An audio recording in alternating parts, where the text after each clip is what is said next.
네, 소개받은 김호라고 합니다. 제가 작년에도 강의를 거의 줌으로 해가지고 오프라인에서 뵌 적이 없는데 이렇게 100분이 넘는 분을 오프라인에서 보니까 이게 꿈인지 생시인지 잘 모르겠습니다. 이렇게 만나도 되는 건지 잘 모르겠고 하여간 그래도 두산 프로그램에서 이렇게 불러주셔가지고 논의를 할 수 있는 기회를 주셔서 하여튼 감사드립니다.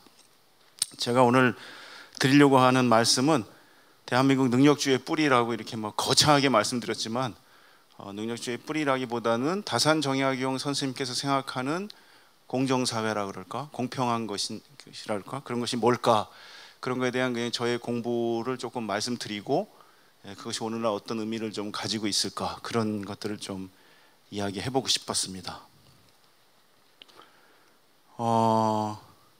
동아시아의 유토피아론, 이상정치에 관해서 우리가 공부를 하려면 기본적으로 경전을 공부를 해야 됩니다. 사수삼경 공부를 해서 그 안에 들어가 있는 정치 이념을 어떤 식으로 구현하려고 했는가, 이런 것들을 이제 묻지 않을 수 없는데요. 이 사서삼경의 원문은 똑같아도 그것을 읽고 해석하는 방식들이 조금씩 다 학자들마다 다릅니다. 그래서 이제 그런 경전 해석학을 놓고 그런 경전들을 어떤 방식으로 해석하면서 그걸 현실에 갖다 적용시키려고 하는가, 이게 핵심인데요. 그래서 이런 경전을 공부하는 걸 경학이라고 그러면 그걸 이제 현실에 구현하는 제도로 만드는 그걸 경세학이라고 이제 보통 이야기하거든요. 그래서 이제 경세재민의 경세학이라고 해서 경제학이라고 보통 하기도 하고 경세재민학이라고도 하고 그런데 이 경학과 경세학과의 이 상관관계를 이제 우리가 공부를 해야 이 학자가 고대의 경전들을 어떤 방식으로 재해석해서 현실에 그걸 갖다가 구현하려고 했는가, 이런 거를 볼 수가 있습니다. 쉬운 일은 아닌데요.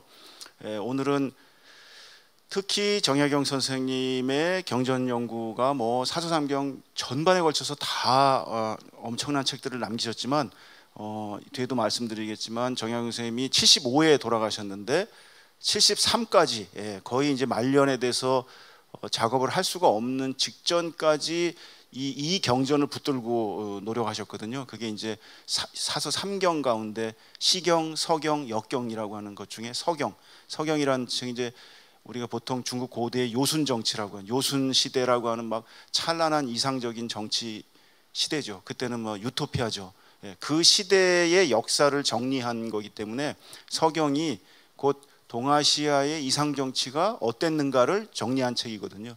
이 책에 대한 다산 선생님의 해석이 이제 말하자면 서경에 대한 주석입니다. 이 서경에 대한 주석을 보면 다산 선생님이 이상적인 정치란 이런 것이다라고 하는 자신의 생각을 이제 쓴 거거든요. 그래서 이거를 마지막까지 정리하기 위해서 73의 노인네가 침식을 입고 이제 그거를 정리를 해서, 그리고 나서 2년 후에 돌아가셨거든요. 그 책을 완성하고 나서서 뭐라고 했냐면, 이건 내가 만든 책이 아니고 하늘이 도와서 내가 이제 죽을 날이 얼마 안 남았는데 이 책이 완성되었다. 그러니까 이제 여한이 없다는 식으로 그 서문을 쓰신 게 있어요. 그런 걸 보면 이 상서에 대한 당신의 마지막 그 입장을 정리를 하려고 했던 것을 우리가 볼 수가 있습니다. 오늘 제가 드리려고 하는 이야기는 바로 이 서경에 대한 다산 정약용 선생님의 해석 가운데 일부, 그 전체를 다 말씀드리려면 한 학기 내내 해도 모자라고요. 그 중에 일부, 오늘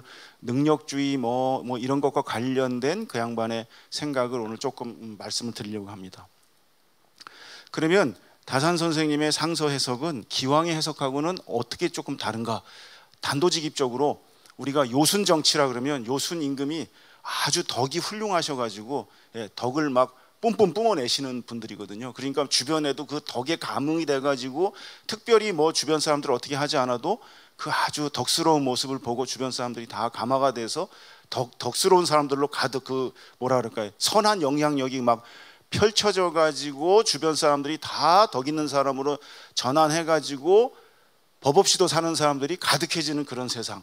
그게 이제 요순 정치의 핵심이다. 그래서 수신을 통해서 재가를 통해서 덕을 갖다 길러가지고 주변 사람들한테 선한 영향력을 끼치는 것, 그것이야말로 이상 정치의 핵심이라고 하는 일종의 도덕주의적인 해석들이 우세했습니다. 그게 뭐 대표적인 게 잘 아시는 주희의 이제 해석이 그렇습니다. 그래서 수신을 통해서 자신의 덕성을 잘 기르고 그런 덕성을 주변 사람들한테 선한 영향력으로 끼쳐가지고 이기적인 마음들을 억누르고 이타적인 감각들을 뿜어내면 주변 사람들 다 이타적인 것이 될 거고, 이타적인 사람들이 막 늘어나면 어떻게 될까요? 공동체가 이기적인 것들이 사라질 테고, 그러면 이기적인 게 사라지니까 극기복례가 될 거고, 극기복례가 되면 이타적인 사람들로 가득 차서 아름다운 공동체가 될 거다, 뭐 그런 거거든요.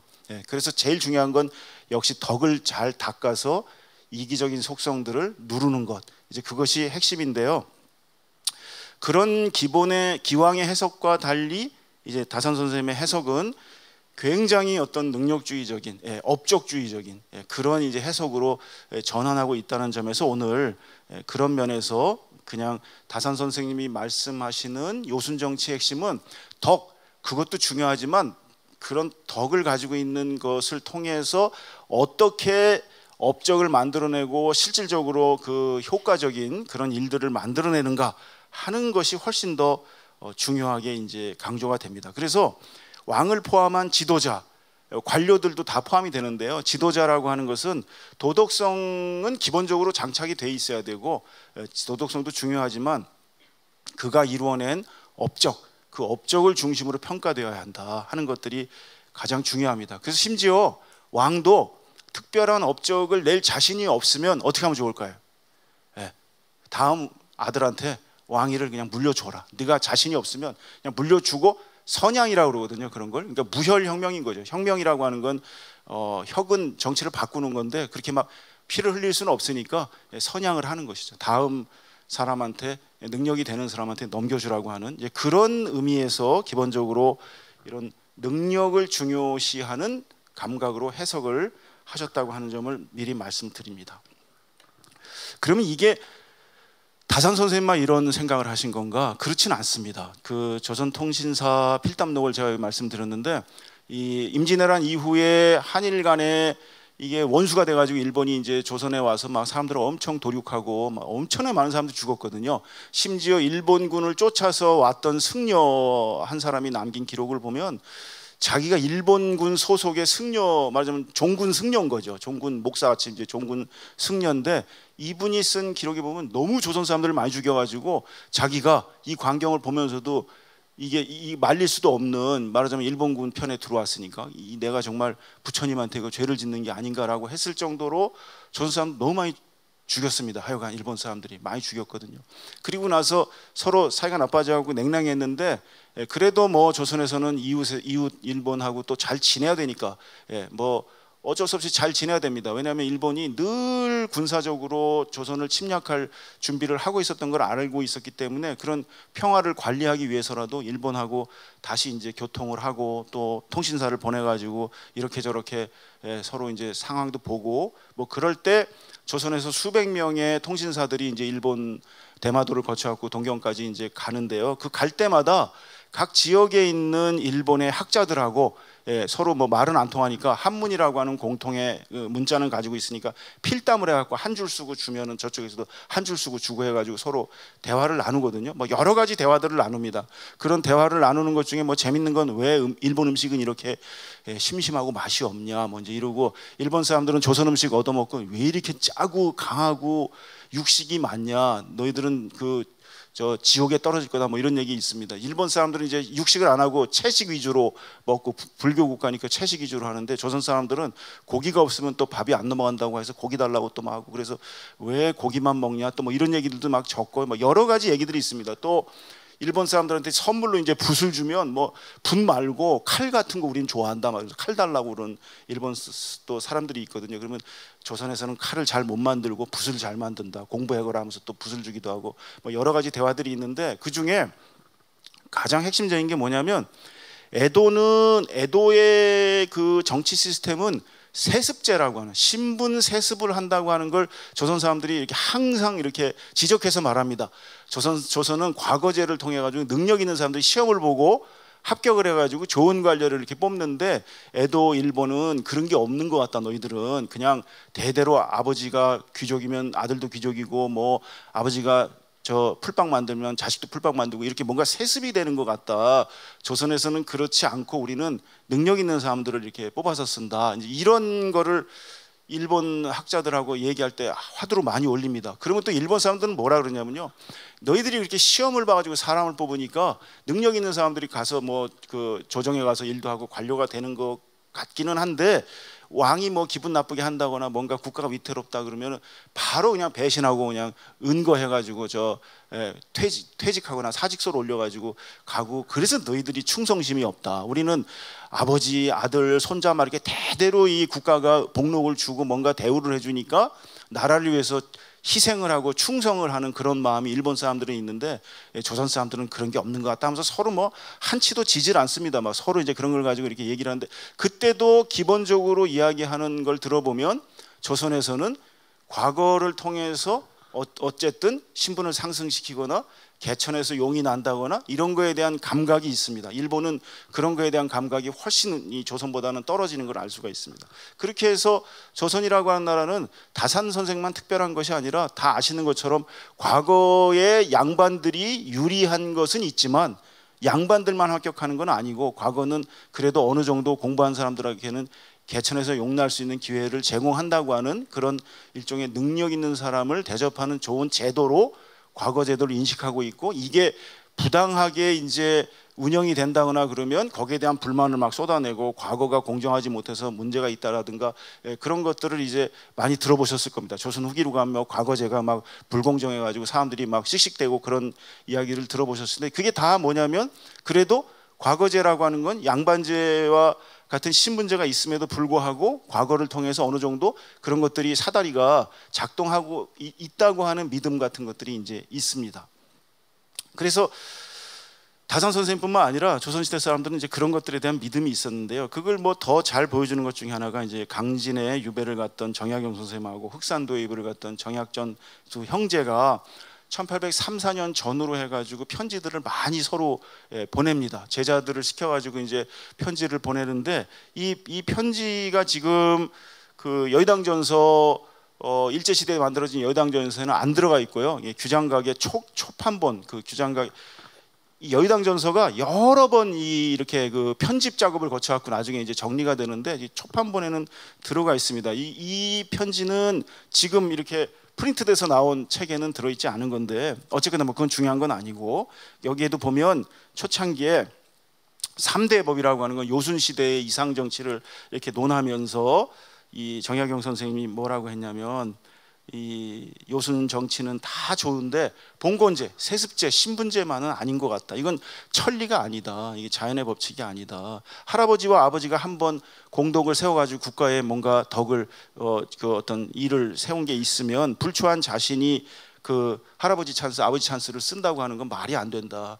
그렇게 돼서는 안 된다. 이거는 조선에서 세벌 대대로 그냥 이렇게 세습되고 신분이 세습되고 하는 것과 뭐가 다르겠는가, 이런 얘기를 하면서 마지막 뒤에 보면은 그 봉건이라고 하는 것은 천리가 아니다는 얘기를 형님한테 보냈고, 형님도 네가 한 말 중에서 내가 동의하는 바다. 조선이라고 하는 나라는 그런 세습이 돼서는 안 된다라고 하는 이야기를 썼습니다. 그만큼 그 조선에서는 능력에 대한 공정한 평가, 그런 것들이 있어야 된다는 생각이 강하게 이제 있었던 겁니다. 그리고 다산 선생님이 그 언저리에 1803, 4년 언저리에 형님한테 보낸 편지 중에서 이제 서경을 읽고 있었는데, 당신이 이제 바로 요순 시대의 정치를 기록한 상서 서경, 그 책을 읽고 있다가 이 이상 정치를 하던 시대에 통치하는 방법, 어떻게 하면 이상 정치를 만들 수 있을까 하는 방법을 제가 깨달았습니다, 형님. 그러면서 편지를 보냈는데, 그거는 바로 후세에 비교해 보면 매우 치밀해서 아주 그 시스테믹하게 돌아가는 게 있었는데요. 그게 뭐냐면 바로 평가제.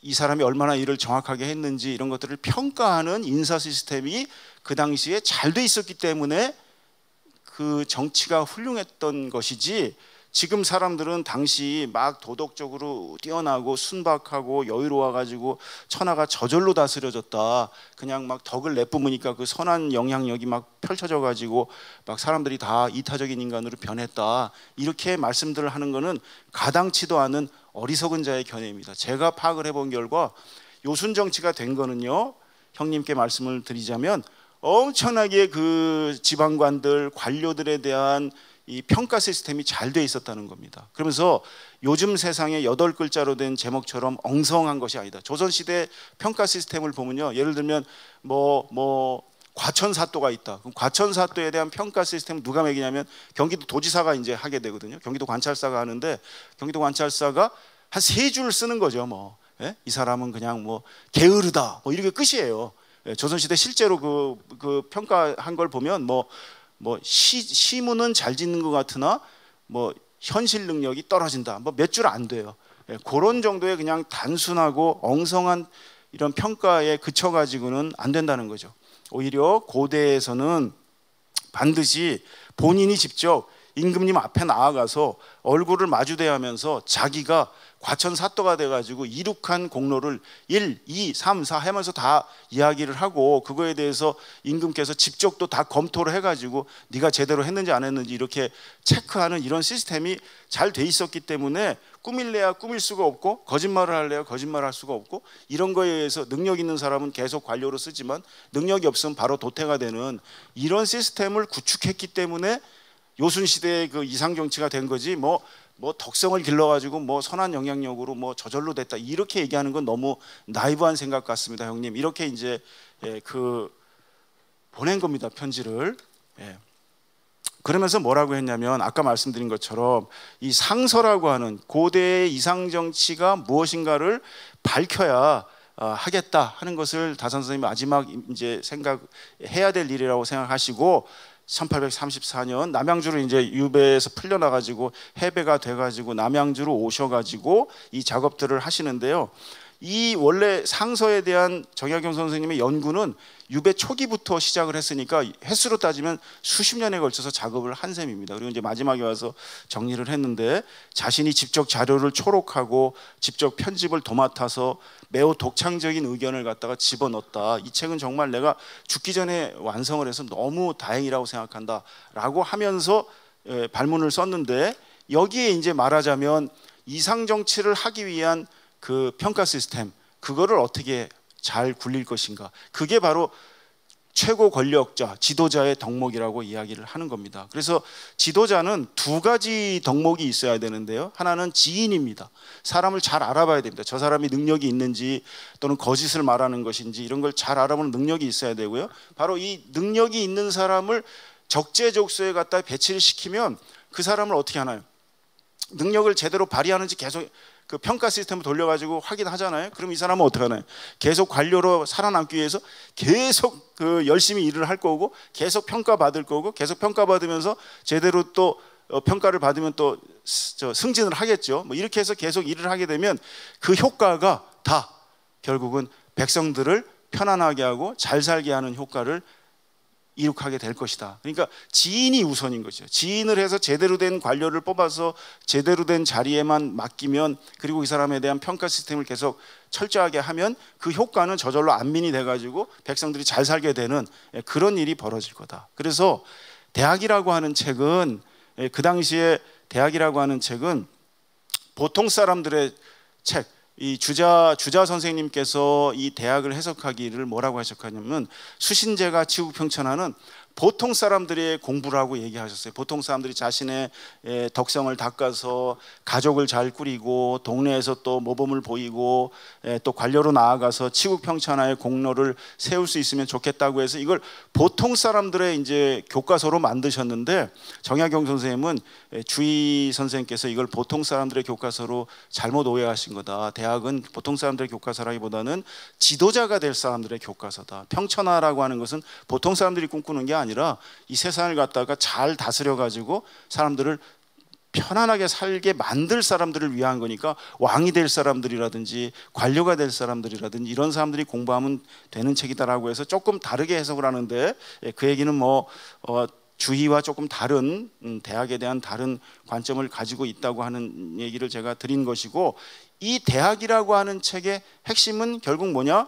선정을 베푼 왕들이 스스로 수신을 먼저 해서 좋은 사람을 알아볼 수 있는, 지인을 할 수 있는 능력을 기른다는 겁니다. 그래서 자기가 수신을 해가지고 현능한, 현이라는 건 도덕적으로 매우 뛰어나고 능이라는 건 능력이 매우 뛰어난 사람이니까 이 현능, 이거를 이제 뭐 메리토크라시를 중국에서는 현능이라고 번역을 하는데, 어쨌든 이 현능한 사람을 알아볼 수 있는 능력을 갖추는 것이죠. 그리고 이 현능한 사람들을 좋은 관료로 선발하고 나서 이들을 철저하게 능력 위주의 평가 시스템으로 관리하면 안민의 효과가 나타날 것이다. 제가 말씀드린 그런 얘기입니다. 그러면 이 지인과 안민을 해서 어떤 식으로 나라를 편안하게 할 거냐, 이 나라를 편안하게 할 거냐, 그거는 두 가지, 최고의 권력자 왕이 두 가지 자원을 갖다가 이 사람들한테 나눠줘야 되는데요. 이제 바로 귀를 잘 분배해야 되고 부를 잘 분배해야 됩니다. 부와 귀를 잘 분배해야 된다는 이야기를 하십니다. 이거는 지금 제가 여기 써놓은 말은 정약용 선생님의 말씀입니다. 원래 사람들에게는 욕망이 있는데요, 욕망에는 큰 두 가지 욕망이 있습니다. 하나는 부유해지고 싶은 욕망이 있고, 하나는 귀해지고 싶은 욕망이 있다. 부귀에 대한 욕망이 있는데, 군자들은 벼슬 하는 것으로서 귀하게 되는 걸 원하고요, 좀 설사 부가 덜하더라도 명예, 귀, 이거를 추구하는 그런 욕망이 있고, 소민들은 농사 짓는 사람들인데요, 이 사람들은 뭐 귀보다는 부자가 되는 욕망을 갖고 있습니다. 그래서 이 부와 귀를 적절하게 재분배해 가지고 사람들의 욕망을 채워주지 않으면 그 나라는 어떻게 될까요? 절단이 나는 겁니다. 그래서 부와 귀를 잘 조절해서 사람들한테 잘 나눠줘야 됩니다. 만약에 귀를 추구하는 관리의 임명에서 마땅함이 사라지게 되면 원망과 비방이 양반들한테 일어나게 되고요, 백성들에게 은혜를 베풀 때 고르지 않으면 또 소민들이 원망하게 됩니다. 그래서 부가 제대로 잘 균형 있게 나눠지지 않으면 일반 소민들이 원망할 것이고, 직장 생활에서 이 관료가 되고 이런 것들이 또 제대로 작동하지 않으면, 아버지 찬스 이런 거 많이 쓰게 되면 또 이 관료들이 또 원망하게 되겠다. 이렇게 해서 두 원망이 모두 좋게 나라를 망칠 수 있다.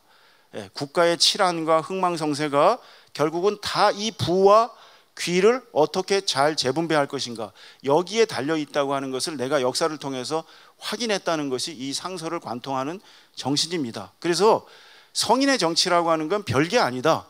이 부와 귀를 적절하게 재분배하는 능력, 그리고 그걸 적절하게 알아볼 수 있는 왕의 능력이죠. 그 왕의 능력은 결국 사람을 알아보는 능력이고, 제대로 된 사람을 관리할 수 있는 능력이고, 그럼으로써 이 두 가지 부와 귀가 잘 재분배될 수 있도록 할 수 있다는 겁니다. 그런데 이제 그런 얘기를 해놓으신 다음에 18세기 후반 조선이라는 나라를 살펴보는 것이죠. 조선이라는 건 뭐냐? 능력과 노력에 대한 공정한 평가가 전혀 이루어지지 않아서 사람들이 불만이 많다. 아무리 노력을 해도 부가 생기지 않고, 아무리 노력을 해도 귀해지지 않고, 그래서 부와 귀가 일부에게 편중이 돼가지고 결국 소수가 이것들을 독점하게 되는 그런 일들이 벌어지니까 부와 귀의 재분배가 공평하게 이루어지고 있지 않다는 생각을 하고 있다. 그러면 앞서 말씀드린 것은, 그러면 나라가 어떻게 된다고요? 두 가지 때문에 나라가 절단난다, 이렇게 얘기하신 것처럼 지금 조선이라는 나라는 그렇기 때문에 위태롭다는 겁니다. 그러면 어떻게 할 거냐? 지도자는 이 부귀가 제대로 잘 재분배될 수 있도록 여기에 신경 쓰지 않으면 안 된다고 하는 것이 정약용 선생님의 핵심적인 주장입니다. 그리고 그때 뭐라고 얘기하시면 공생, 상생, 생생이라는 말을 쓰는데, 생생이란 건 무슨 말이냐? 다산 선생님 말씀입니다. 많은 사람이 함께 살아간다는 말인데, 무릇 많은 사람들이 함께 살려면 자신이 노력한 만큼만 먹어야 된다는 겁니다. 자신의 노력한 그 대가 이상으로 먹게 되니까 부와 귀가 이제 불공평해지는 것이죠. 그래서 한두 사람이 많은 재화를 모두 모아들인다면 결국 나머지 사람들이 해를 입게 되기 때문에 이 부와 귀를 잘 분배를 해야 되는데, 그렇다고 해서 정약용 선생님이 그거를 그냥 n분의 1씩 나누자라고 하는 그런 주장은 전혀 아닙니다. 우리가 잘못 알고 있는 것 중에 하나가, 정약용 선생님이 여전제라고 하는 집단 농장제 시스템을 청년 시절에 계획을 하고 구상하시고 하셨다고 얘기를 하고, 이게 너무 이상적이어가지고 그걸 못했다고 보통 이야기를 하는데, 이상적이었다기보다는요, 이 시스템을 하려면 이제 토지제도를 정리를 해야 되는데, 토지제도 정리가 생각보다 어려웠기 때문에 이 문제를 하지 못하신 거거든요.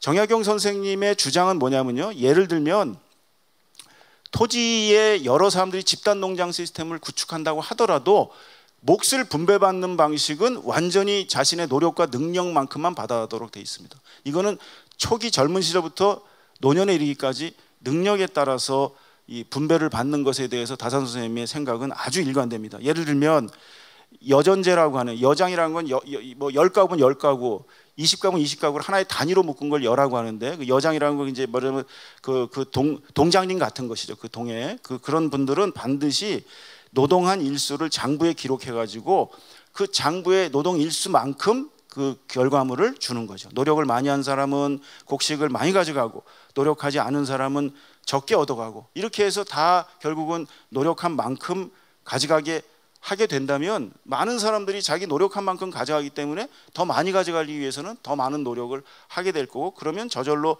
토지에서도 또 그만한 이익을 또 뽑아낼 것이고, 그렇게 된다면 뭐 큰 문제가 없을 것이라고 하는, 그런 기본적으로는 노력한 만큼 자기가 먹는다 하는 그런 이야기를 하셨던 겁니다.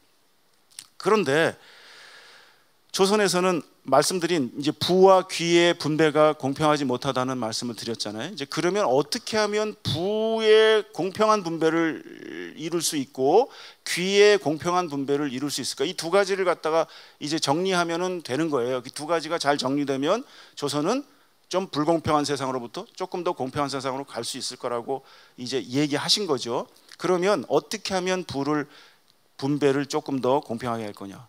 결국 토지에 대해서 조선 후기에 점점 과세를 많이 해가게 됩니다. 여러분들이 다 고등학교 교과서나 이런 데 배워보셨겠지만 조선 후기로 가면 갈수록 토지에 대한, 지주들에 대한 부담을 늘리기 위해서 토지에 대한 과세가 점점 많아지거든요. 특히 대표적인 게 대동법입니다. 대동법이라고 하는 이 제도는 초창기에 이 계획 자체는 토지가 많은 사람들에게 가능하면 좀 더 많은 세를 물려가지고 그걸 통해서 재분배를 이렇게 구현하려고 하는 좋은 의도로 시작을 했는데요. 이게 점점 가속화돼서 토지가 많은 사람들한테 점점 부담이 많아지니까 사람들이 어떻게 될까요? 바보가 아닌 이상 토지를 늘려가지를 않고 다른 방식으로 재산을 늘려갑니다. 예를 들면 염전을 개척한다든지, 유실수를 심어가지고 뽕나무를 심거나 사과나무를 심거나 배나무를 심어가지고 그걸 가지고 돈을 번다든지, 가축을 친다든지, 이런 쪽으로 해서 부를 늘리지 토지를 늘리는 쪽이 좋은 방안이 아니라는 걸 사람들이 당연히 알죠. 그래서 어떻게 되냐면 배를 늘린다든지, 유실수를 늘린다든지, 가축수를 늘린다든지, 아니면 집을 크게 짓는다든지, 그렇게 해서 하숙을 한다든지, 뭐 이런 식으로 다양한 방식으로 이제 부를 축적해가는 방안들이 조선 후기에 가면 나오거든요. 예, 그렇기 때문에 토지에 대해서 계속 과세를 하는 건 약간 바보 같은 방식인 거죠. 그러면 어떻게 될까요? 이런 전체적인 세수 세원을 확보해 가지고 전반적인 재산세를 늘리는 쪽으로 정책 방향을 바꿔야 됩니다. 그래서 정약용 선생님은, 정약용 선생님의 핵심적인 사회개혁안은 토지제도론, 정전제의 뭐 토지제도론이라기보다는요, 조선 후기에 많은 사람들이 다양한 방식으로 부를 축적해 가는 것을 파악을 해서 그 다양한 부 축적의 세원들을 파악을 해서 그 세금을 거둘 수 있는 세원을 다양하게 확보하는 것이 정약용 선생님의 이 부를 갖다가 나누는 핵심적인 이야기입니다. 예를 들면 조선의 법은 인구가 늘어도 거두지 않고, 주택을 크게 지어도 세를 걷지 않고, 산천을 막 이렇게 산을 많이 사가지고 땔감 같은 것들을 많이 팔아서 돈을 번다거나 뭐 그래도 세를 벌고, 말과 소를 파악하는 장부도 없고, 배와 수레를 갖다 수십 대씩 가지고 있어도 거기에 대해서 저희가 없고, 배와 감나무와 대추와 밤나무 이런 거 산과 들을 덮어도 상관하지 않는다. 이렇게 해서는 안 된다는 것이죠. 이런 것들에 대한 재산이 점점 늘어나면 그런 것들을 철저하게 파악을 해가지고 이런 데서부터 세원을 갖다가 확보를 해서 어느 정도는 국가 재정을 갖다가 좀 늘려가지고 그걸 가지고 국가가 부의 재분배에 적극적으로 나서야 할 필요가 있다. 그러면 저런 재산을 가지고 있는 사람들, 또 요즘도 그렇고 옛날도 그렇겠지만 다 숨기려고 그러잖아요. 그러면 그런 것들을 누가 파악을 해야 될까요? 지방에서 인구 센서스를 조사한다거나 재산을 파악한다거나 그런 사람들이 현장에 직접 나가서 이걸 다 조사를 해야 되는데 그 지방관들이 가서 그걸 다 조사를 하겠죠. 그러면 지방관이 능력이 있고 이런 사람들, 이런 왕의 이런 뜻을 잘 받들어 가지고 이런 것 장부를 갖다가 정확하게 만들 사람을 지방관으로 내려보내야 되거든요. 그런데 조선시대 고시는 어떻게 되나요? 시를 잘 짓고 문장을 잘 짓고 이런 사람들이 이제 뽑혀서 내려가니까, 이런 사람들을 뽑혀서 내려가면 이 사람이 인구 센서스 조사를 하고 말이 몇 마리 있는지, 배가 몇 대 있는지, 자동차가 몇 대 있는지, 집으로 몇 평인지 이런 것들을 잘 파악할 능력이 있지는 않다. 그래서 이제 고시제도도 바꾸고요. 새로운 형태의 이런 지방관들의 능력이 있는, 이런 능력을 갖춘 사람들을 뽑아서 현장으로 보내야만 한다고 하는 것이 이제 다산 선생님의 기본적인 주장입니다. 그래서 부의 재분배를 위해서 정부가 해야 될 이 정치의 핵심은, 정약용 선생님이 8정이라고 얘기를 하시는데 이게 뭐 8가지 정치라고 하는데 이게 다 지금 제가 복잡하게 여기다 써놨는데 이거 뭐 다 이해하실 필요는 없고요. 기본적으로 정약용 선생님은 정부가 해야 할 정책 중 핵심은 재정 확보다. 재정을 확보해서 재정을 통해서 이 생활이 안 되는 사람들을 어떻게 국가가 적절하게 이 사람들을 갖다가 도와줄 것인가 하는 것이 정치의 핵심이라고 얘기했습니다. 그래서 무릇 정의라고 부른, 정치라고 부른 것들은 전부 세금을 어떻게 잘 걷고 세금을 어떻게 잘 써서 재정 지출을 잘 해가지고 백성들의 삶을 안정하게 만들 것인가. 정치는 재정이다. 이렇게 이제 말씀을 하신 겁니다. 그래서 이 재정 사업이 가장 중요하기 때문에 정약용 선생님의 개혁안의 핵심은 토지제도 개혁론이라기보다는 이 재정을 어떻게 하면 국가 재정을 갖다가 튼튼하게 하고 또 적절하게 국가 재정을 풀어가지고 돈을 잘 쓸 것인가, 여기에 이제 핵심적인 내용이 달려 있다고 생각하시면 됩니다. 그 정약용 선생님의 재정 정책의 핵심은 들어보셨던 경세유표라고 하는 책에 나옵니다. 경세유표라는 책을 보면 앞부분은 토지제도에 관한 개혁안을 굉장히 자세하게 이제 말씀을 해주셨는데, 이 토지제도보다 더 중요한 이 개혁안이 바로 이 재정을 안정적으로 유지하기 위해서 어떻게 하면 세금을 잘 걷어가지고 이 잘 걷은 세금을 잘 쓸 것인가 하는 것이 정약용 선생님의 핵심적인 주장입니다. 여기 이제 단어들이 어려운 것들이 나와서 뭐 그렇지만, 세금은 국가가 재정을 확보하기 위해서는요, 토지에서 걷어들이는 게 기본적으로 있고요. 그 다음에 이제 재산에서 걷어들이는 두 가지가 있습니다. 그래서 토지세가 있고 재산세가 있습니다. 그 토지세를 9등분 해가지고 걷어들이고요. 또 재산세를 9등분해서 걷어들이고, 이렇게 해서 그 두 가지를 가지고 국가를 운영하는 겁니다.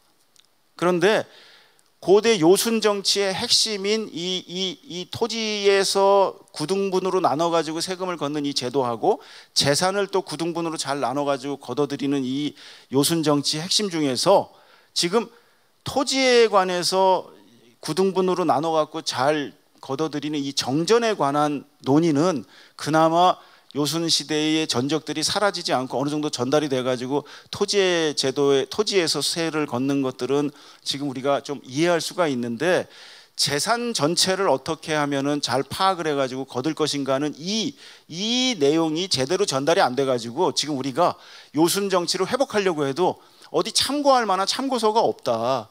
그래서 이 참고서를 내가 뒤져가지고 새롭게 연구해서 제공할 테니까 앞으로 정치를 할 사람들은 토지제도에서 세금을 잘 걷는 거는 전적이 있으니까 그걸 하고 참고하고, 이 재산을 어떻게 또 잘 분류해서 또 잘 걷어들일 건가, 재산세를, 그거는 내가 이제 연구한 거를 제공할 테니까 이놈을 가지고 국가 재정을 갖다가 확보를 해갖고 나라를 잘 운영하기 바란다 하는 얘기입니다. 경세유표라고 하는 건 별 얘기가 아니고요. 그런 재정 운용에 관한, 말하자면 재정경제부가 해야 되는 일들에 관한 정약용 선생님의 아이디어가 이제 여기 담겨져 있습니다. 그래서 결국은 제일 핵심적인 건 뭐냐면 아까 말씀드린 것처럼 결국 기본적인 세를 확보하기 위해서는 사람들이 얼마 정도의 재산을 가지고 있는지, 어느 정도의 인구가 있는지 이런 것들을 다 파악을 해야 되거든요. 인구 센서스부터 시작해갖고 재산 상태를 갖다가 전부 조사를 해야 됩니다. 그런 데이터베이스가 없는데 가서 막 세금을 거둘 수는 없지 않습니까? 그러니까 이제 이런 데이터베이스를 만들기 위해서 시나 읊조리고 문장이나 잘 짓고 하는 사람들을 관료로 뽑아가지고 지방관으로 내려보내는 것은 넌센스고, 그렇게 해서는 안 되고, 이런 것들을 할 만한 사람들, 엑셀에 능한 사람들, 이런 사람들을 이제 뽑아가지고 내려보내야 되거든요. 이런 것들 잘 조사할 사람들. 그래서 정약용 선생님이 이 엑셀표를 아마 지금 태어나셨으면 잘하셨을 것 같은데요. 저런 이제 표들을 만들어가지고 이 조사를 하는데, 예컨대 지금 여기 보시면, 여기 앞에 보시면 여기는 기본적으로 이제 요거는 예를 들어서 지금 정약용 선생님이 이런 방식으로 이렇게 세금을 거두면은 좋을 것 같다고 샘플로 만드신 거고, 이건 실제 얘기는 아니고요. 이제 샘플로 이렇게 하면 좋겠다고 하고, 이런 것들을 할 만한 사람들이 지방관으로 내려가니까 지방관들이 참고할 책으로 또 뭘 만드셨을까요? 많이들 들어보신 경세우표는 국가 전체의 재정 운영에 관한 청사진을 그린 책이라고 하면, 이제 실질적으로 현장에 가서 이런 것들을 막 조사하고 해야 되는 지방관들을 위한 가이드북을 만들어야 되잖아요. 그게 뭘까요? 그게 목민심서입니다. 이게 목민심서에 들어가 있는 건데, 목민심서란 건 뭐냐면 이제 구체적으로 그런 일을 해야 될 사람들, 결국 이제 지방관들한테 너희들이 할 일은 바로 국가의 재정이 잘 돌아가려면 기본적인 데이터베이스를 작성을 해야 되니까, 그런 것들을 할 만한 역량을 가진 사람이라고 너를 뽑아놨으니까 너희들이 가서 현장에 가서 너는 과천에 가서, 너는 시흥에 가서, 너는 뭐 부산에 가서 이런 데이터베이스를 잘 만들어라. 그 샘플은 이런 식이다 해가지고 여기 보면 전체적으로 이 사람의 신분 상태가 어떤 것이며, 지금 보면은 농사를 짓고 있는지, 저거는 뭐 야철이죠. 뭐 이렇게 뭐 수공업을 하는 사람인지, 또 밭은 집은 5칸짜리가 있는지 7칸짜리가 있는지 이런 거를 다 파악을 하고요.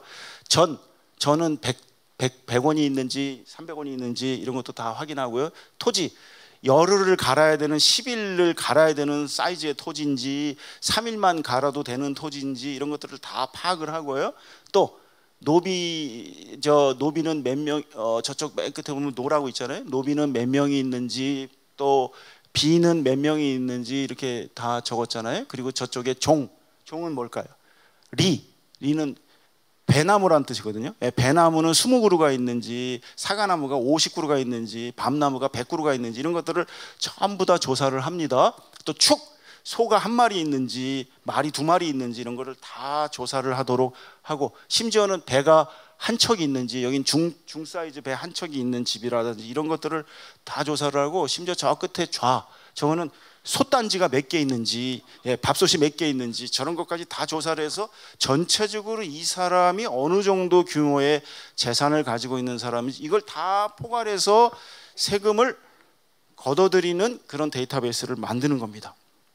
그래서 이렇게 해서 정약용 쌤은요, 기본적으로 아까 말씀드린 노력한 만큼 자기가 먹고요. 능력이 있는 사람은 능력인 대로 토지를 늘리고, 뭐 하루 논밭에 일하는 게 아니라 열흘을 가서 나는 일을 해가지고 더 많이 벌도록 하는 거예요. 많이 버는 건 좋고요. 많이 벌어서 재산이 많으면 재산이 많은 만큼 국가에 세금으로 좀 내도록 하는 것이 정약용 선생님의 아이디어입니다. 그래서 그 세금을 국가가 가지고 이걸 그냥 다 쓰는 게 아니고요. 전혀 생산수단이 없는 사람들한테만 이 재정을 지출하도록 하는 아이디어를 가지고 있었습니다. 정약용 선생님은 생산수단을 완전히 잃은 사람들한테만 국가가 그들을 책임지고, 나머지 생산을 할 수 있는 사람들은 자기의 노력에 의해서 살아가도록 그런 아이디어를 가지고 있었거든요. 그래서 이렇게 해서 세금을 이제 걷게 되면, 그러면 이걸 가지고서 이제 이 경제 능력이 전혀 없는 사람을 돕도록 돼 있는데요. 제가 이제 이번에 작년에 이거를 뭐 글을 쓰면서 이렇게 찾아보니까, 이제 코로나 시절이 막 돼가지고 뭐 요즘에 이제 코로나 관련해가지고 뭐 의료 관련된 내용들을 써달라는 글들이 많아가지고 제가 이걸 읽다 보니까, 조선시대 때 이제 이 활인서라는 거 들어보셨을 거예요. 활인서라는 건 뭐냐면, 조선시대 코로나 때 역병이 확 돌면 사람들이 이제 다 죽게 생기니까 어떻게 하냐면, 마지막 살기 위해서 서울로 다 모여듭니다. 서울로 모여들면 서울에 또 오면 왕이 있는 데고 하니까 왕도 걸려서 죽을 염려가 있고 하니까 도성 안으로 들어오지 못하도록 동쪽에는 해화동 바깥쪽에 활인서라는 기구를 두고 서북쪽에서 동북쪽에서 들어온 사람들을 거기서 막고요. 격리를 하고요.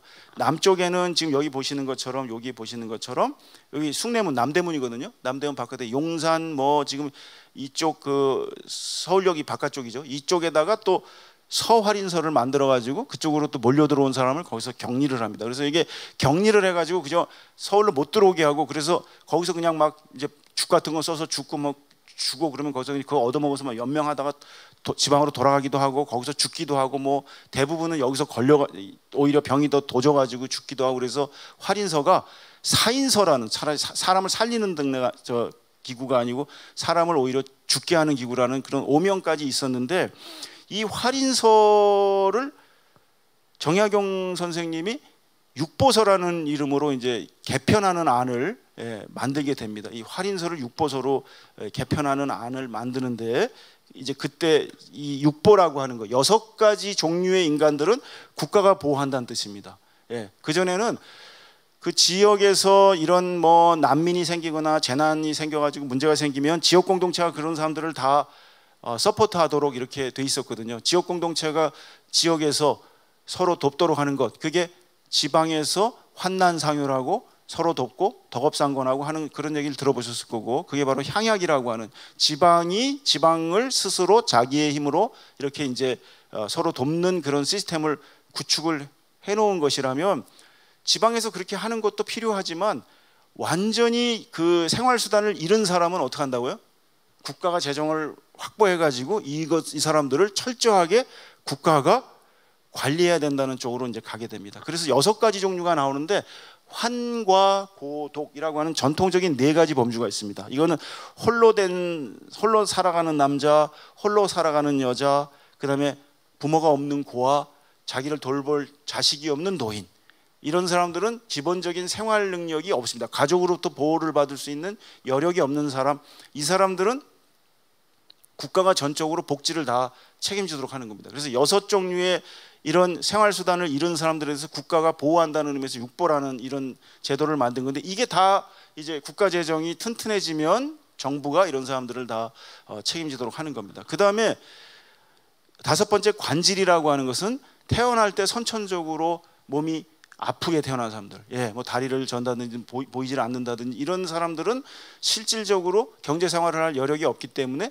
국가가 책임을 집니다. 그 다음에 이제 마지막 6번째가 재난 상황에서 자신의 생활수단을 잃게 된, 말씀드린 활인서로 몰려드는 사람들, 그런 사람들을 그전에는 어떻게 했냐면 격리시켜가지고 그냥 죽이나 주다가 죽든지 말든지 이제 그렇게 격리를 주로 했다면, 이 사람들이 다시 자립해서 생활할 수 있도록 하는 전체적인 지원을 국가가 지원하는 겁니다. 이번에 우리가 이런 재난 상황에서 뭐 국가지원금을 어떻게 쓸 거냐 뭐 상당히 논의들이 많았는데, 정약용 선생님의 말씀대로 한다면 전 국민을 상대로 재난지원금을 나눠주는 거는 정약용 선생님의 아이디어는 아닌 거죠. 정약용 선생님은 기본적으로 재난이 들어서 자기 생활수단을 잃어버린 사람들에 한해서 그걸 국가가 파악하고 있다가 그런 사람들에 대해서 기본적으로 국가의 재정을 동원해 가지고 그런 사람들을 돕는 이제 그런 방식으로 쓰는 겁니다. 그러면 이 돈이 다 어디서 나올까요?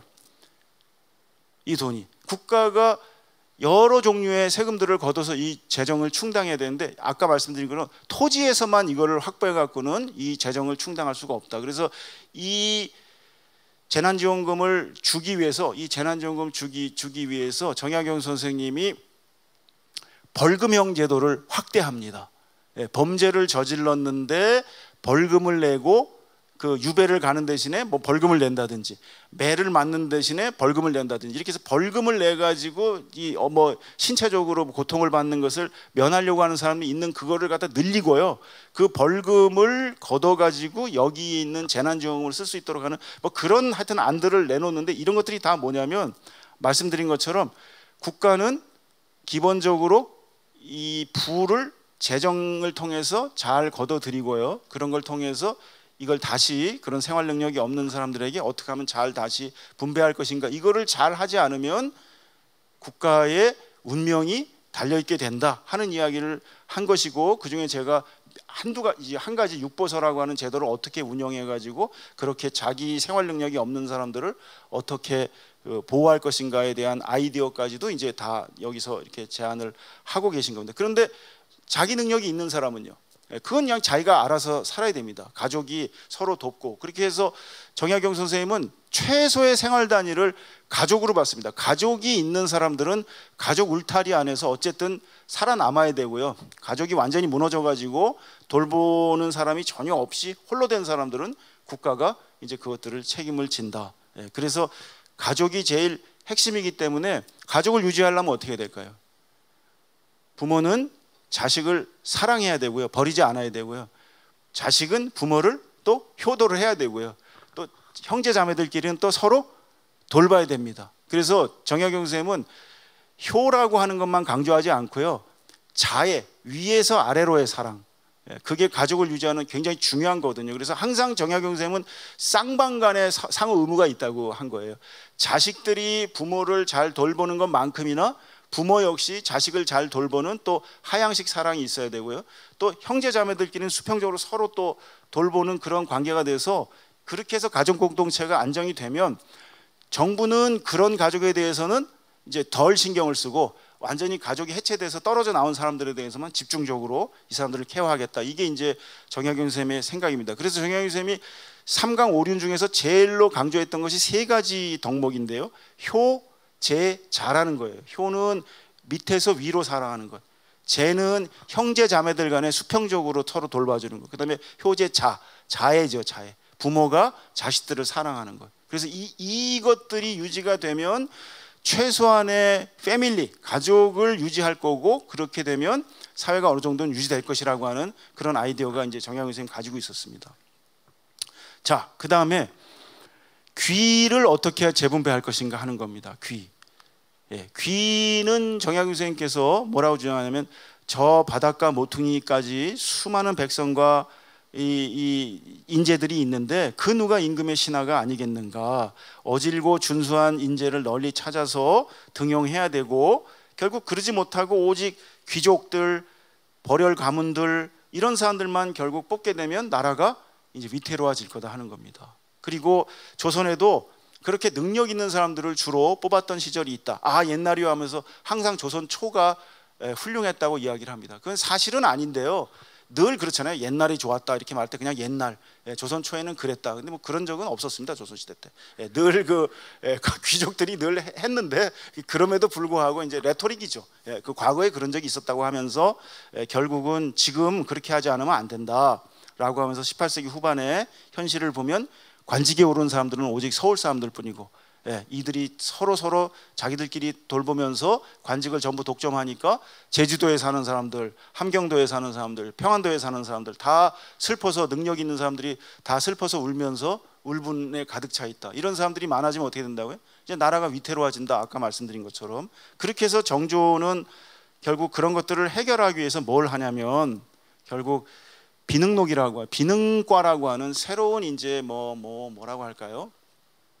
특별시라고 해야 될까요? 특별 시험을 치는데요, 이거는 특별히 과거 시험 문제를 만들어 가지고요, 제주도에 가서 시험을 봐가지고 제주도 사람을 특별히 몇 명 더 뽑는다든지, 뭐 또 함경도에 가서 함경도 사람들을 뽑는다든지, 또 평안도에 가서 평안도 사람들을 뽑는다든지, 이렇게 하지 않으면 결국 관직을 서울에 있는 벌열 가문들이, 귀족들이 다 독점하기 때문에 그렇지 않게 하기 위해서 결국은 이런 제도들을 마련해 가지고 제주에 있는 사람도 뽑고 영남에 있는 사람도 뽑고 이렇게 다 뽑습니다. 지금 보여드리는 이 두 가지 자료 중에서 저쪽에 있는 게 탐라비능록이라고 되어 있잖아요. 제주도에 가서 특별 시험을 보고 제주도에 있는 사람들 중에서 상당히 능력 있는 사람들을 뽑아드립니다. 이 문과만 한 것도 아니고 무과까지 해서 문무과를 동시에 해가지고 사람들을 뽑아서 특별히 뽑아가지고 중앙에 보내서 또 직장도 주고 또 능력 있는 사람들은 계속 쓰기도 하고 그렇습니다.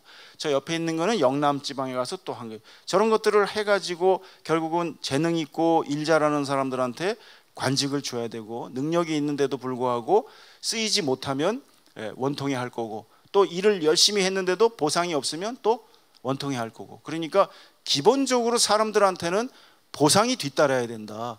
열심히 일하면 부로 보상해 줘야 되고, 능력이 있어서 또 이렇게 관직을 잘 할 만한 역량이 있다면 관직 자리를 주고 월급도 올려주고 그런 인센티브를 줘가지고 사람들을 갖다가 적극적으로 칭찬해야 된다는 것이죠. 그렇게 해서 예를 들면 지방관으로 이제 어떤 사람이 지방관이 돼서 나아갔습니다. 그럼 지방관이 얼마나 능력이 있는가 이런 것들을 평가를 해야 되는데 고려 말기나 조선소에서는 수령 7사라는 말이 있습니다. 수령은 7가지 파트에서 자신의 역량을 보여주면 저 항목대로 평가를 해가지고 점수를 주는 건데요. 예를 들면 고려시대 때는 수령은 5가지 분야에서 능력을 보여야 된다. 뭘까요? 토지를 갖다가 지역의 토지를 개간을 해가지고 토지를 많이 넓히면 당신은 능력 있는 지방관이요 플러스 1점 뭐 이렇게 하고, 호구를 늘려 인구를 늘린단 말이죠. 그러면 당신은 훌륭해 플러스 1점.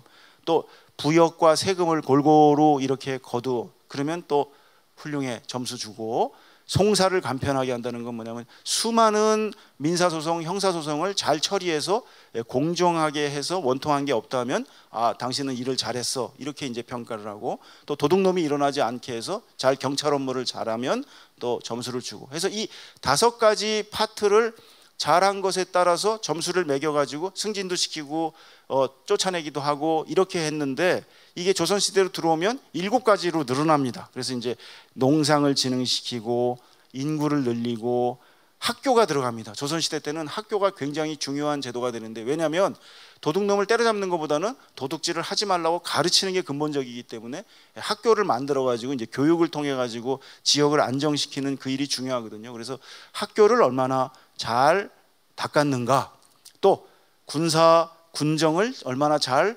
닦았는가, 부역을 얼마나 고르게 했는가, 간사하고 교활한 자를 없애는 것은 지방에 있는 유지들이나 토호들이 막 조금 가난하고 힘없는 자들을 괴롭히는 것을 이 사또가 가서 얼마나 잘 막았는가, 이런 7가지를 이제 평가의 항목으로 만들어 가지고 이걸 가지고서 점수를 매겨 가지고 이렇게 승진하고 뭐 쫓아내고 이렇게 했는데, 정약용 선생님의 이 목민심서에 보면 앞서 말씀드린 것처럼 능력 있는 사람을 그 자리에다 갖다 맡긴다면 어떻게 한다고요? 그 사람이 제대로 일을 하는지 철저하게 이제 그 인사 평가 시스템을 만들었다고 제가 말씀드렸잖아요. 이 목민심서에는 바로 지방관이 얼마나 일을 잘하는지를 이제 평가를 해야 됩니다. 5가지, 7가지 이 항목에 대한 평가를 하는 게 아니고요, 훨씬 더 세분화된 평가를 해야 되겠죠. 그러면 정약용 선생님은 몇 가지 항목에 대해서 인사평점 고과, 인사고과 평점 이 항목표를 만들었을까요? 그냥 대충 생각해 보시면 지금 고려시대 때는 한 5가지 항목 정도에 해서 이 사람의 플러스 마이너스 점수를 줘가지고, 조선시대 때는 대략 7가지 정도의 항목을 만들어서 이렇게 이제 점수를 주고, 근데 다산 선생님이 아까 말씀드린 것처럼 능력 있는 사람을 잘 고르고 계속 그 사람을 관리하기 위해서 만든 항목이 60가지입니다. 그 60가지의 항목을 점수를 줘가지고 이 사람이 지방관을 제대로 하는지 안 하는지를 전부 체크를 해갖고 승진시키고 탈락시키고 하는 그 표를 만들었습니다. 그 60가지 표가 목민심서의 챕터 이름입니다. 목민심서라고 하는 책은 뭐냐면 결국 지방관으로 너 갔어. 그럼 너 일 똑바로 하는지 내가 보겠어. 어떤 항목에 대해서 내가 보겠어 하는 60가지 항목을 알려줘야 이 사또가 가서 내가 60가지를 앞으로 조사받을 거 아니야, 60가지에 대해서 내가 제대로 일을 해야 될 거 아니야. 그렇게 하기 위해서 그 60가지 항목이 뭔지, 당신이 가서 신경 써야 될 60가지 항목이 무엇인지를 설명한 책이 목민심서예요. 그러니까 엄청난 인사관리 책이라고 볼 수 있어요. 지금 보면 약간 현기증 날 정도로 이런 양반 왕으로 만나면 죽어나겠구나 하는 생각이, 사장님으로 만나면 상당히 힘들겠구나 하는 생각이 들 정도로 아주 쫌쫌하게 그 60가지 항목을 전부 다 알려주고요, 그 항목에서 네가 이루어야 될 목표, 그걸 다 적어 놓은 겁니다. 그 매뉴얼을 상당히 자세하게 적어 놓은 거예요. 그 매뉴얼을 충실히 수행하면 너는 훌륭한 사토, 너는 훌륭한 사토, 너는 승진, 이렇게 해주겠다는 거예요. 그러니까 이 목민심서라는 책은 그러한 매뉴얼을 다산이 만들고 그냥 범범하게 야 대충 훌륭한 사람이에요 저 사람, 이렇게 해가지고는 지금 조선이 제대로 될 리가 없고요. 이 60가지 항목을 자세히 매뉴얼을 알려주고요. 그 60가지 항목에 대해서 임금께서 다 불러가지고 면전에서 다 너 60가지 한번 네가 한 거 다 한번 읊어봐, 이렇게 해서 그거를 다 평가를 해가지고 제대로 된 사람에게는 인센티브를 주고요. 제대로 되지 않은 사람을 쫓아내지 않으면 조선은 망한다는 얘기예요. 그러니까 그런 철저한 준비를 통해서 다시 조선의 유능한 사람이 지방간으로 가서 그 60가지 항목에 맞춰서 자기 뭐 말하자면 뭐 뼈 빠지게 일하고 영혼을 갈아 넣고요. 지방관으로서 영혼을 갈아 넣고 임금님께 좋은 평가를 얻어가지고 승진하라는 거예요. 지금으로 말하면 뭐 엄청나게 빡센 이제 사장님을 만나는 거죠. 이제 만나가지고 이제 하는 건데, 이게 뭐 조선 후기에 지금 정약용 선생님이 생각하기에 그럴 정도로 하지 않으면 조선이란 나라가 유지되기 어려운 지경에 빠졌다고 판단하신 거예요. 그리고 그런 사람들을 뽑아서 지방간으로 내려보내서 인민들이 살 수 있도록 준비하지 않으면, 그리고 그런 사람들이 들어가서 아까 말씀드린 그런 호적제도 정비하고요, 토지제도 정비, 토지 이런 조사하고요, 세금 관련된 거 다 조사하고요, 이렇게 철저하게 조사하면 국가는 어떻게 하나요?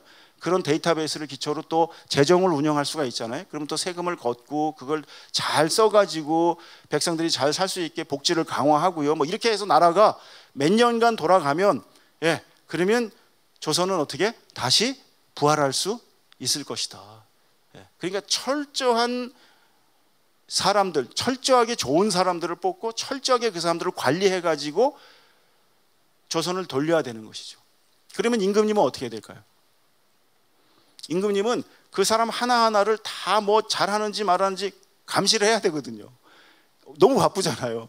그러니까 임금은 놀 시간이 없는 거예요. 임금도 그 사람들을 다 어쨌든 일을 맡긴다면은 체크를 해야 되니까. 그래서 요순 시대의 좋은 정치란 훌륭한 사람을 뽑아서 그 자리에 넣고요, 임금님은 그 사람들이 일을 잘하는지 또 열심히 쫓아다니면서 뒤에서 그 사람들을 잘 평가하고 잘했으면 뭐라고요? 인센티브를 넉넉히 줘가지고 더 잘할 수 있게 만드는, 이 제도를 만드는 것이 이것이 조선이 살 길이다, 그 얘기예요. 그렇게 얘기한다면 오늘날 이야기하고 있는 뭐 능력주의에서 내가 노력한 만큼 내 능력이 또 내가 열심히 한 만큼 그만큼 또 그런 인센티브를 받아서 그걸 가지고 뭘 하겠다고 하는 그런 생각과 크게 먼 것 같지는 않아요, 제가 보기에는. 그런데 이제 지금은 그런 능력주의가 뭐 여러 가지 의미로 사용되고 있기 때문에 이제 정약용 선생님이 이거를 뭐 바로 다이렉트 거기다 연결시켜서 설명할 수는 없겠지만, 지금 제가 그대로 정약용 선생님 말씀을 그냥 옮기고 있는 거거든요. 여러분들한테 옮기면서 이 양반이 어떤 식으로 지금 조선 후기 사회를 바라보고 있고 그 사회가 어떻게 하면 좋은 사회가 될지. 그렇게 해서 예를 들면 지금 여기 보면 샘플로 여기 지금 이렇게 돼 있잖아요.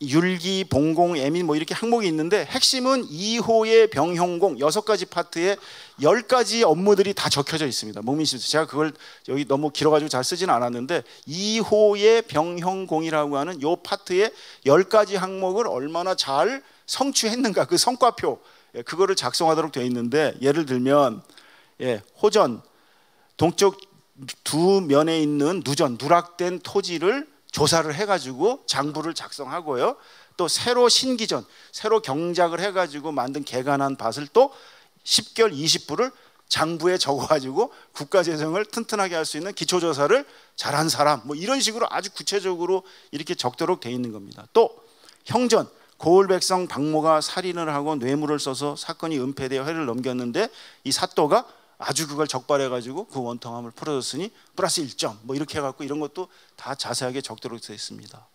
또 백성들을 권유하여 관원상제의 예제를 행하게 하고 어쩌고저쩌고 해서 그 동네가 좋게 만들었다. 공전, 관아에서 사용하는 수레 20대를 제작해서 그 20개 마을에 나눠주고 이걸 통해서 수레를 가지고 뭐 물건을 옮기고 할 때 잘 사용하도록 하는 그런 수레 제작. 박제가의 북학이 이런 데 보면 수레를 제작하여 뭐 사용하면 좋겠다 이런 거 글만 나오거든요. 정약용 선생님은 글만 한 게 아니고 이걸 구체적으로 지방관으로 하여금 이걸 수레를 제작해 가지고 나눠줘 가지고 그걸 몇 대를 사용하고 있고 이런 걸 점수를 매겨 가지고 그걸 가지고 인센티브를 하겠다고 한 거니까 북학도 이 정도 되면은 저 박제가의 북학이보다 훨씬 구체적이고 훨씬 더 실천력이 강한 그런 주장들입니다. 그래서 실제로 이런 수레들을 몇 개를 사용했는지 뭐 이런 걸 다 이제 이야기를 하고 계십니다. 그래서 다산 선생님이 하신 말씀 중에 우임금은 이제 순임금의 이제 신하였다가 나중에 왕이 된 사람인데, 순임금이 왜 훌륭한 사람이냐?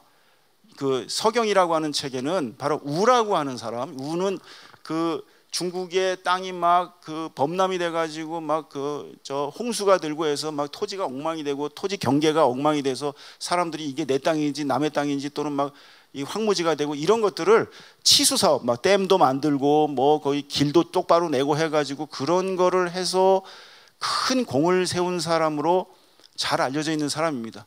이 우의 치수 사업이라고 하는 것이 바로 정약용 선생님 말씀하시는 훌륭한 능력자를 알아보는 능력이 순임금에게 있었다는 거예요. 지인의 능력이 있어서 이 우를 뽑아가지고요, 그 사람한테 일을 맡기니까 치수 사업을 잘해가지고 수년에 걸쳐서 치수 사업을 잘해가지고 그 효과가 백성들한테 다 갔다는 것이죠. 그 안민의 효과를 누리게 됐다는 겁니다. 그래서 우는 다른 신하들과 함께 하천 준설이나 이 범람을 갖다 막아가지고 결국 토지의 경계를 바로 잡고 넓고 비옥한 땅을 모두 정전의 모양으로 만들어가지고 이걸 통해서 사람들이 살 수 있는 기본적인 토지 제도를 만들었다. 이런 사람들을 쓰면 결국은 나라가 결국 잘 된다는 이야기다. 서경이라고 하는 책은 별게 아니고 말씀드린 것처럼 능력 있는 임금은 능력 있는 신하를 뽑아가지고 그 능력을 발휘할 자리에다 넣고요, 그 사람들을 잘 관리해가지고 그의 효과가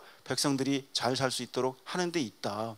그러니까 서경이란 책을 읽어서 뭐 덕이 훌륭하다 이런 얘기는 할 필요도 없이 그가 얼마나 많은 능력을 보여줬는지 그거를 일일이 체크하는 것이 더욱 중요하다는 이야기를 하게 된 겁니다. 그러면서 순임금이 얼마나 꼼꼼하게 그 인사평가 제도를 실시했는지 그거를 이제 형님한테 보내는 1804년의 편지에 이렇게 씁니다. 형님, 참으로 제가 서경을 읽다가 포복절도할 곳이 하나 있는데 참으려 해도 웃음이 터져 나오는 것은 바로 우임금이 자신의 공적을 말할 때입니다. 왜? 자기가 지방관으로 내려가서 얼마나 자기가 이 동네를 갖다 훌륭하게 잘 했는지를 1, 2, 3, 4에서 60까지를 예를 들면 60까지를 갖다 철저하게 말하는데, 우임금은 또 워낙 덕이 있는 분이라서 자기가 자기 입으로 공치사하는 게 좀 쑥스러워 가지고 저는 뭐 특별히 한 일은 없고요, 임금님 뭐 그냥 뭐 잘 됐습니다 이렇게 이제 말을 하자, 그렇게 말하지 말고 제대로 60까지를 너의 공로를 이야기해 보거라 라고 하는 그 광경에서 이 우가 머뭇머뭇하면서도 자신의 공을 쭉 나열하게 되니까 결국은 저절로 이제 그의 공적이 평가가 되고, 순임금은 결국 그 우를 너무나 훌륭한 이제 지방관이로구나 해서 나중에는 어떻게 될까요? 그 우한테 왕위를 물려주거든요. 그래서 그 우가 왕위를 물려받아 가지고 더 훌륭한 나라로 만들었다. 그게 바로 이제 요순 정치의 핵심이거든요. 그 얘기는 뭘까요? 조선에서도 그런 훌륭한 인재들을 발굴해서 적절하게 그런 일을 맡길 능력이 없는 왕이라면 물러나라는 그런 암시까지도 여기 들어가 있는 겁니다. 그러니까 사실은 상당히 센 이야기인 거죠, 그 당시로는. 그래서 이런 이야기들을 지금 적으면서 형님께 보낸 편지에 그날 모임을 상상해 보면 참으로 한 폭의 생생한 그림이어서 순임금이 가운데 앉아 계시고 고요와 기와 우와 직 다 훌륭한 신하들이거든요. 그 당시에 이제 순임금을 도와가지고 정치를 갖다가 잘했던 그런 신하들인데, 이런 신하들이 얼마나 자신의 공로를 막 이야기하면서 그것도 공을 갖다가 순임금이 칭찬하면서 아름다운 나라를 만들기 위해서 이렇게 노력하고 있었던 그런 모습을 생각하면 상서로운 해와 구름이 역력히 눈에 떠오르니 정말로 그 광경만 생각해도 아름답습니다. 뭐 이제 이런 편지를 쓴 겁니다. 정약전이 당시에 요 언저리에 아마 정약전 형님이 그 아들 하나가 있었는데 아들 이름을 잊어먹었어요. 하여튼 그 아들이 죽었어요. 아들 하나가 있는 게 죽어가지고 그 진짜 똑똑했다고 그러거든요. 그 정약전의 아들이. 근데 이제 그 죽어가지고 실망해가지고 흑산도에서 거의 돌아가실 지경에 처해졌었어요.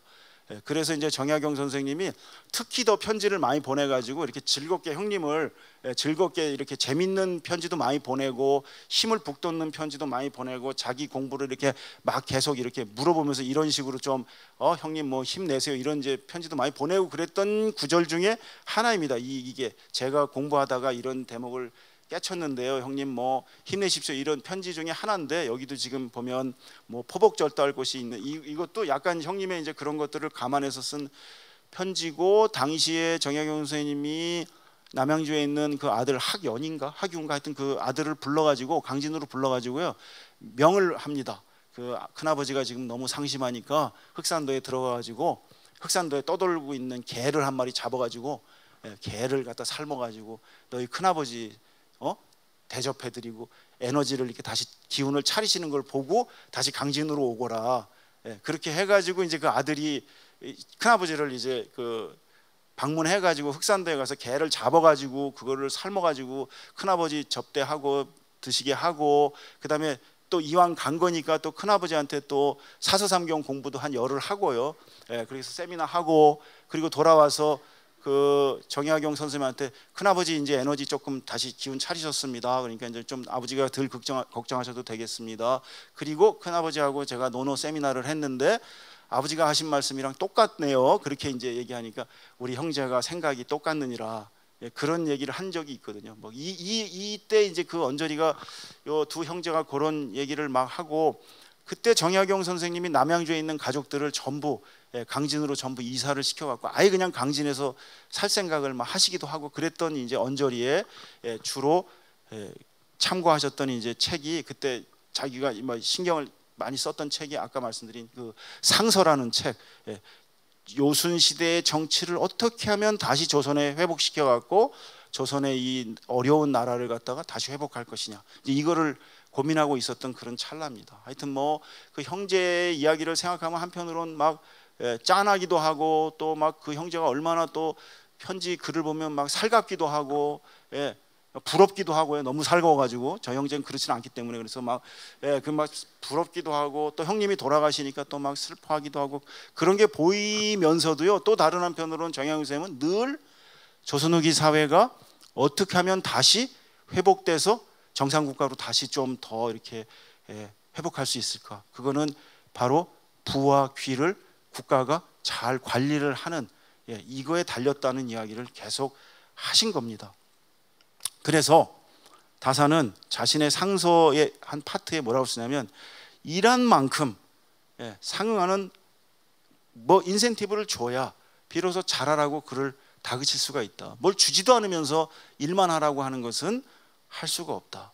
열심히 일을 했는데 그에 상응하는 보답을 임금이 주지 못해서 아랫사람들이 나라에 불만을 갖게 된다면 결국 열심히 일하지 않을 뿐더러 나라에 죄를 짓는 일까지 뭐 이렇게 막 훔친다든지 뭐 이렇게 해서 나라에 죄를 짓는 일까지 벌이게 될 것이다. 죄를 짓는다는 것은 단순히 법을 어기거나 반역을 꾀한다는 것이 아니라 태만하게 일하지 않기 때문에 그 피해가 누구한테? 다 백성들한테 간다는 것이죠. 그렇기 때문에 정약용 선생님은 반드시 인센티브를 줘야 된다고 했습니다.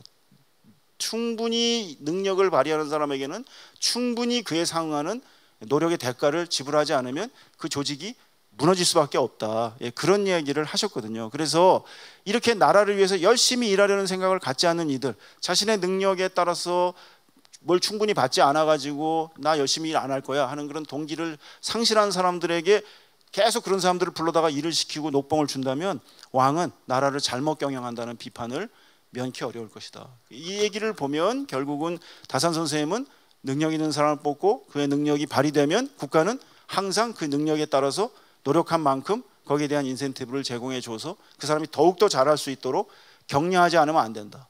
농사를 짓는 농부들은 이득으로 인센티브를 받아야 되고 관직에 나아간 관리들은 귀로 인센티브를 받아가지고 그런 것들을 계속 할 수 있도록 자극하지 않으면 안 된다라는 이야기가 핵심입니다. 그래서 제가 무슨 책을 보다가 이거 구글의 아침은 자유가 시작된다. 이게 좀 제목은 이상하지만 어쨌든 이 몇 년 전에 나온 그 구글 관련된 뭐 책인데요. 제가 이 책을 그 라즐로 복이라는 그 구글의 인사 담당 부사장인가 뭐 그 양반의 글이 한 조막 제가 여기다 썼는데요. 대부분의 기업이 채택하는 보상 방식은 평등 개념과 공정성 개념을 혼동한다. 공정함이란 개념을 잘못 이해해서 모든 직원에게 똑같이 보상한다면 결국 최악의 직원은 우대하고 최고의 직원은 박대하는 셈이 된다. 최고의 성과를 내는 직원은 최고의 보상을 바라기 때문에 공정성은 개인이 기여한 몫과 개인이 받는 보상 수준이 일치할 때, 적절하게 일치할 때 그건 결국 개인별로 차이가 날 수밖에 없고 그렇게 되어야만 또 한다. 그러니까 내가 노력하고 능력이 있는 만큼 받겠다. 거기에 대해서 또 그만큼 충분히 회사는 그에게 그런 인센티브를 줘야 된다. 만약에 이렇게 훌륭한 성과를 내는 직원에게 그가 창출한 가치에 걸맞는 보상을 해주지 않으면 그 조직은 와해되고 말 것이다. 이 구조를 읽으면서 정약용 선생님이 앞서 말씀하신 그 내용들, 충분히 그런 능력 있는 사람과 그런 사람들을 대접해주고 그걸 또 인센티브를 줘서 그 효과가 그 조직에 돌아갈 수 있도록, 그 조직에 돌아간다는 건 국가 경영을 하는 거니까 결국 백성들에게 그 효과가 돌아가고 백성들이 안민할 수 있는 그런 방도가 될 것이라는 것이죠. 그렇게 본다면 어떻게 보면 다산 선생님이 구글의 인사 담당 임원이 아닌가 이런 생각도 뭐 해보기도 하고, 그러면 너무 이 양반이 이런 생각을 앞서서 한 건 아닌가 이런 생각도 해보고, 그러나 조선이란 나라 기본적으로 그러한 생각을 오래전부터 했던 나라입니다. 그리고 그게 그런 방식으로 돌아가지 않는 거에 대해서 다산 선생뿐만 아니라 여러 사람들이 불만을 가지고 있었고요. 다산은 특별히 그걸 더 힘주어서 그렇게 책에 써가지고 이렇게 돼서는 나라가 절단날 것이라고 썼던 거죠. 그러니까 다산 선생뿐만 아니라 많은 조선시대의 지식인들이 사실은 이런 방식으로 내가 노력하고 열심히 한 것에 대해서 상응하는 보상을 좀 받아야 되겠다라는 생각을 하고 있었다라는 말씀을 드리는 건데요. 그렇다면 정리를 하자면 이렇습니다. 지금 능력주의가 기본적으로 잘못됐다고 생각하는 사람들부터 능력주의에서 특권 세습을 빼면, 그러니까 그런 특권적인 세습만 빼면은 올바른 능력주의라면 좋지 않느냐 이런 논의까지 뭐 여러 능력주의를 둘러싸고 여러 논의들이 있습니다. 뭐 마이클 샌달 같은 경우는 능력주의가 가지고 있는 폐해에 대해서 여러 차례 이야기하셨고, 그럼에도 불구하고 여전히 우리는 또 능력주의를 완전히 또 버릴 수 없는 그런 그 능력주의가 가지고 있는 또 좋은 장점이 있다고 생각하는 문화가 또 있고 막 그렇습니다. 그러면 어떻게 하는 게 좋을까? 능력 있는 자에게 나라를 맡겨서 안면의 효과를 거두도록 한다고 하는 이 다산 선생님의 생각을 우리가 어떻게 잘 받아서 이거를 어떤 식으로 오늘날에 운영을 해가지고 능력주의의 문제점도 생각하면서, 그럼에도 불구하고 능력주의라는 걸 또 완전히 버릴 수는 없기 때문에 이런 것들을 또 어떻게 장점을 또 잘 이렇게 활용을 해가지고 오늘날 이것을 사용할 것인지, 어떤 방식으로 이 한국 사회에 이걸 적용할 것인지, 왜 이런 것들을 잘 하지 못하면 나라가 어지러워지고 결국은 백성들이 왕과 함께 이 나라가 없어졌으면 좋겠다라는 생각을 한다는 거예요. 정약용 선생님 말씀이 그런 거거든요. 백성들에게 이 부와 귀가 제대로 재분배돼서 공평하게 집행되지 않으면 많은 백성들이 왕과 함께 나라가, 나와 왕이 그냥 한꺼번에 다 없어졌으면 좋겠다라는 생각을 먹는 순간 나라는 망한다, 이런 얘기를 정약용 선생님이 하셨거든요. 그렇다면 오늘 우리에게 사실은 이 공정사회로 가는 길이 능력주의로만은 다 해결될 수 있는 것은 아니겠지만, 이 능력주의를 둘러싸고 어떻게 공정한 사회를 만들 것인가라고 하는 상상은 사실은 오래전부터 우리에게 있었던 것은 아닌가. 그러면 어떤 방식으로 이런 뭐랄까 다산의 아이디어나 이런 것들을 오늘날 어떤 식으로 다시 이거를 생각해야 되는가, 뭐 이런 생각을 해보면서 그냥 제가 이 정리를 쭉 한번 해봤습니다. 그리고 오늘 드리려고 하는 말씀은 정약용 선생님이 이제 상서에서 쓴 여러 가지 내용 중에서 요 파트에 관한 것만 제가 살짝 뽑아가지고 오늘 말씀을 드렸고, 사실은 여러 분야에 걸쳐서 이제 국가를 어떤 식으로 경영하고 어떤 방식으로 해야 될지는 파트별로 이렇게 여러 파트가 있는데, 오늘은 이런 공정한 것과 능력과의 관계를 어떤 방식으로 다산 선생님이 생각하셨을까, 이런 거를 말씀드리면서 우리 사회가 이런 이런 능력주의와 공정한 사회에 대한 함수관계에서 어떤 방식의 상상을 과거에 해왔는가를 조금 아는 것이 앞으로 우리가 이 능력주의와 공정사회로 가는 것들을 또 어떻게 처리할지를 놓고 고민하는데 좋은